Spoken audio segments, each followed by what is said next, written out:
저 평론가 조우석입니다. 박원순, 서울시장 박원순이가 죽은 지 보름을 훌쩍 넘겼습니다. 그런데 이상한 현상이 내내 지속되고 있습니다. 여러분 눈치채셨는지 모르겠습니다. 문재인이가 왜 수상쩍은 행동을 계속 하고 있는가를 여러분이 예의주시하셔야 됩니다. 그자는 박원순이 죽은 다음에 비서실장 노영민이를 빈소에 딸랑 보낸 게 전부였습니다. 그때 참 오랜 인연인데 너무 충격적이다는 말을 전한 게 전부였습니다. 그 이외에 자기 입으로 어떤 진심을 담은 어떤 추모의 말을 한 적도 없습니다.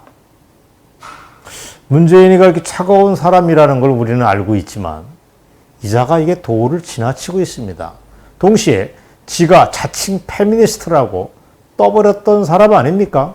그렇다면 피해자 여성에게 단 한마디 언급을 해야 됩니다. 너 왜 지금까지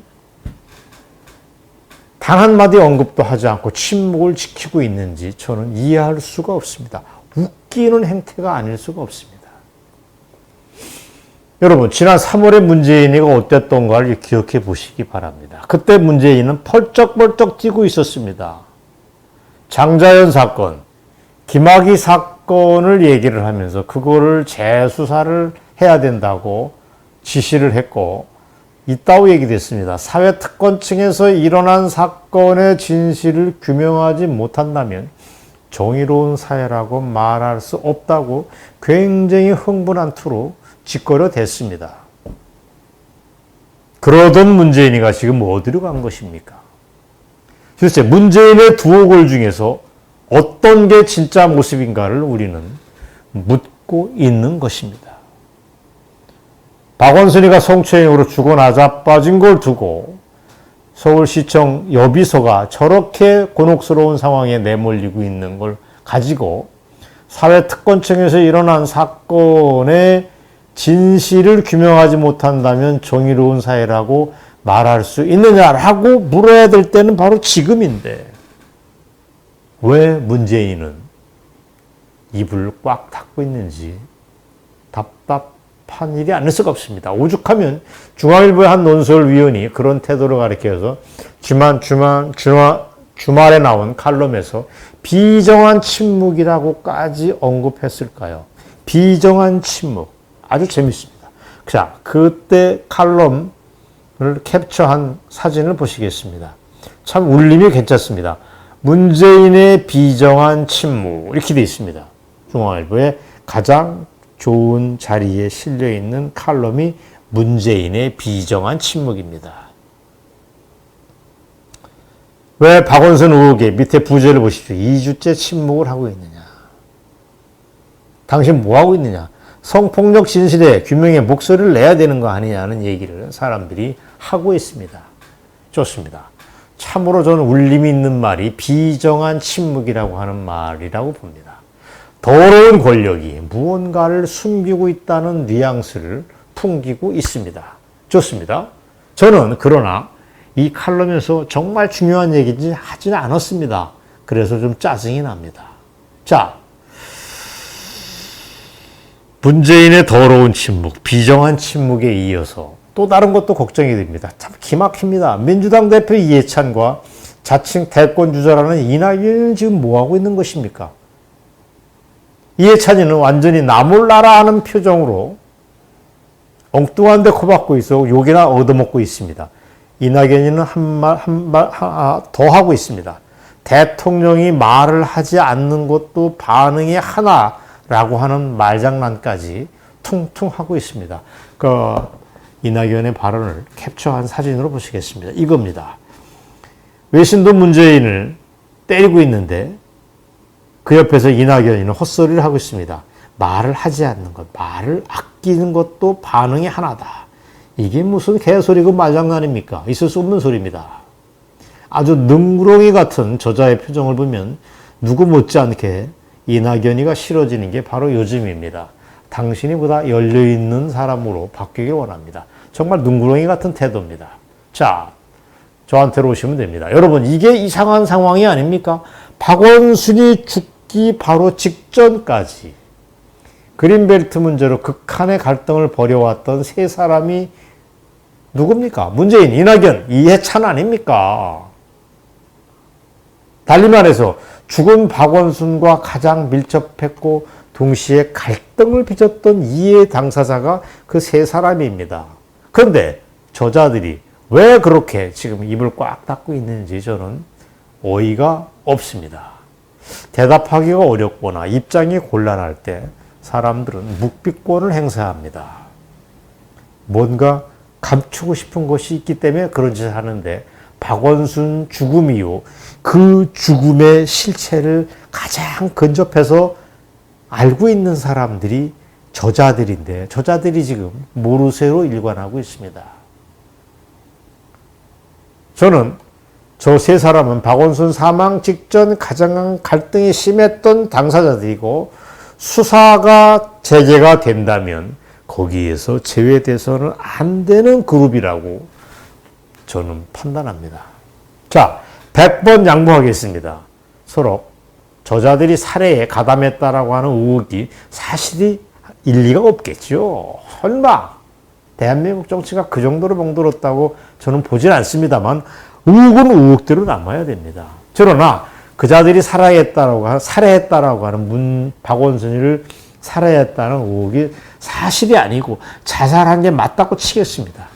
그래도 사망 바로 직전까지 자기들과 말을 섞고 밥을 먹고 했던 사람에게 그런 상황이 벌어졌으면 지들이 일말의 양심, 한 가닥 양심이나 죄책감이 있다면 정말 인간다운 면모를 보여야 되는 거 아니겠습니까? 왜 저자들이 저렇게 싸늘한지 저는 이유를 모르겠습니다. 누구 말대로 문재인의 침묵은 굉장히 선택적입니다. 선택적이라고 하는 건 그때그때 다르고 원칙이라는 게 없다는 뜻입니다. 이게 변덕스럽다는 뜻입니다. 상대방이 적이냐 동지에 따라서 상대방이 내 편이냐 내 편이냐에 따라서 무원칙하게 왔다리 갔다리를 한다는 얘기입니다. 참으로 대통령답지 않은 행실이라고 얘기할 수밖에 없습니다.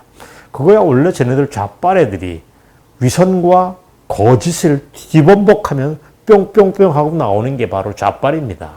그러니까 좌빨 정치인들도 마찬가지입니다. 위선의 덩어리, 거짓말의 덩어리라고 보시면 됩니다. 자, 그자들이 그런 놈들이니까 대충 넘어가겠습니다. 단, 그게 무슨 뜻인지, 문재인의 침묵이 무슨 뜻인지를 대깨문과 문파 세력들은 이미 다 알고 있습니다. 문재인이 침묵할 때 대깨문들은 우리끼리 똘똘 뭉쳐라 라고 하는 메시지로 해석을 하고 있습니다. 그러니까 쟤네들이 지금 날뛰고 있습니다. 이미 죽은 사람 박원순에 대한 사자의 명예훼손이 안 되게 여러분이 조심을 해야 됩니다. 뭐 이따 하나만 한 소리를 퉁퉁 하고 있습니다. 그리고 피해자 여성을 가리켜서 이순신의 관노에 비교하기도 하고 꽃뱀에 비유하는 아주 저급한 일들을 쟤네들이 일상적으로 벌이고 있습니다. 정말 참을 수 없는 일입니다. 서울시청에 있는 사람들과 경찰들은 추악하게까지 합니다. 서울시 그쪽 애들은 여비서가 이쁘니까 그랬겠지라고 하면서 피해자들의 눈물을 덧뽑고 있습니다. 세상에 예뻐서 그랬겠지라는 게 말입니까? 막걸리입니까? 사람들의 울분이 정말 참을 수가 없습니다. 너무나 우리를 자극하고 있습니다.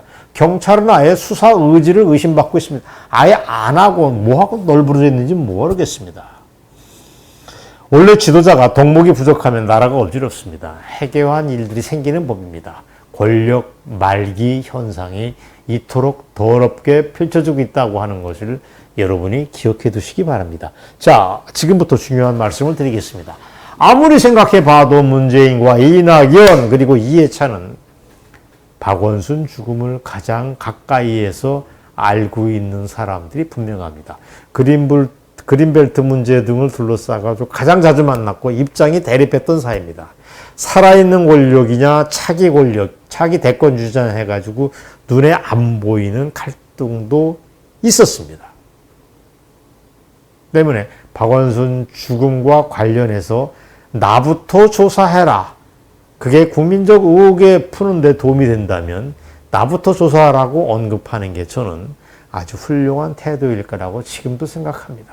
지금도 문재인, 이낙연, 이해찬이 그런 태도를 보이는 것이 저는 마땅하다고 봅니다. 자기네 편 사람인 박원순의 사인을 밝히고 수사에 임할 수도 있다고 하는 걸 보여줘야지 사람들이 당신들을 신뢰할 수 있다는 얘기입니다. 100번 양보해서 거기에 연루되지 않았더라도 내가 아는 진실은 이런 겁니다라고까지 친절하고 자상하게 얘기해 주는 게 지도자들의 덕목입니다. 그리고 수사기관들이 뭐 하는 곳입니까? 그들은 권력에 굴하지 말고 철저히 수사를 해야 됩니다. 쭈뼛쭈뼛 할 필요가 없습니다. 당신들이 영웅으로 일어설 기회가 바로 지금입니다. 이런 절차만이 국민들의 의혹을 풀어줄 것이라고 저는 봅니다. 새삼 밝히지만 지금 여론이 굉장히 안 좋습니다. 부동산 문제로 민심이 등을 돌려서 문재인에 대한 지지율은 그야말로 급전직하 뚝뚝뚝 떨어지고 있습니다. 저는 이건 역시 그린벨트 문제 등 박원순과의 정책 갈등의 여파라고 봅니다. 그러나 결정적으로 박원순 죽음과 관련해서 타살 의혹이 여전히 살아 있습니다. 심지어 박원순이 누구의 손에 의해서 납치 살해됐다는 말이 나돌고 있습니다. 납치 살해다. 그걸 주장했던 뉴스타운의 손상윤 회장이 했던 방송은 벌써 100만 명 이상이 봤습니다. 어마어마한 사람들이 봤습니다. 자, 그 100만 명이 넘어간 걸 제가 캡처를 했습니다. 이것입니다. 박원순 납치 살해에 관한 제보가 들어왔습니다. 라고 하는 이름의 방송을 했을 때 이게 바로 7월 27일이니까 일주일이 채 안 됐습니다. 100만이 넘어서 108만이 바로 몇 시간 전에 제가 캡처를 했는데 108만이 봤습니다. 어마어마한 숫자가 분명합니다. 자, 그렇습니다. 심지어 시중에는 이런 얘기까지 나돌고 있습니다. 박원순 납치 살해 극에는 거액의 돈을 받고 사건을 의뢰받은 조선족 해결사들, 즉 킬러들이 움직였다. 이런 말이 나돌고 있습니다. 여러분, 너무도 섬뜩한 얘기가 아닐 수 없습니다. 자, 저를 주목해 주시기 바랍니다. 심지어 시중에는 박원순 납치 살해 극에는 거액의 돈을 받고 사건을 의뢰받은 조선족 해결사, 킬러들이 소를 왔다 갔다 하고 있고 이사들이 개입됐을 가능성이 높다. 그 배후에는 누가 있다라고 하는 말이 나오고 있습니다. 그 조선족들, 조폭들의 성과 이름까지 노출되어 있는 상황입니다. 왜 이런 일이 벌어지겠습니까? 이 나라 경찰을, 이 나라 서울시를, 이 나라 청와대를, 이 나라 국회를 사람들이 믿지 못하기 때문에 이런 얘기가 나옵니다. 문재인, 이낙연, 이해창 등이 지금 벌이고 있는 수상하고도 비정한 침묵을 사람들이 보면서 고개를 절레절레 흔들고 있기 때문에 이런 일이 벌어집니다. 물론 그 전에 박원순의 휴대전화 영장 신청이 법원에 의해서 기각이 됐습니다. 시신부검도 못하게 막았습니다.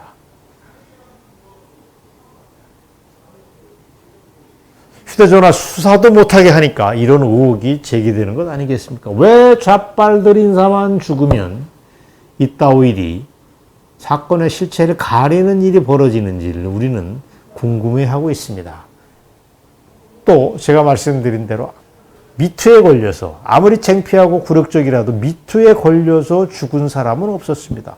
그런데 그 배짱 좋은 박원순이라는 남자가 왜 죽었는지 사람들은 아직도 이해를 못하고 있습니다.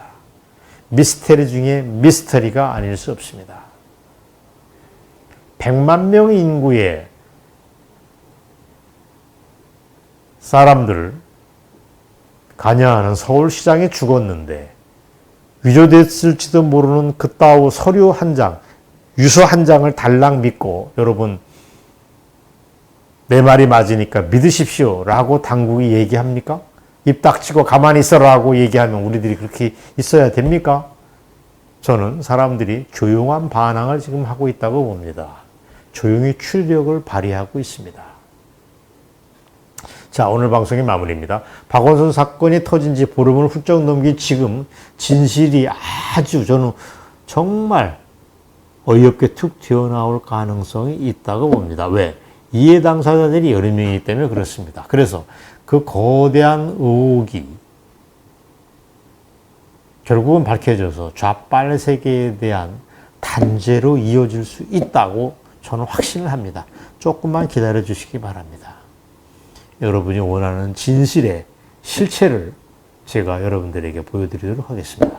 여러분 경청해 주셔서 고맙습니다. 내 가슴 속에 풀리지 않고 맺혀있는 하나의 소원이 있다면 우리도 어떻게 하든지 남과 같이 잘 살아가야 되겠다. 이러한 염원입니다.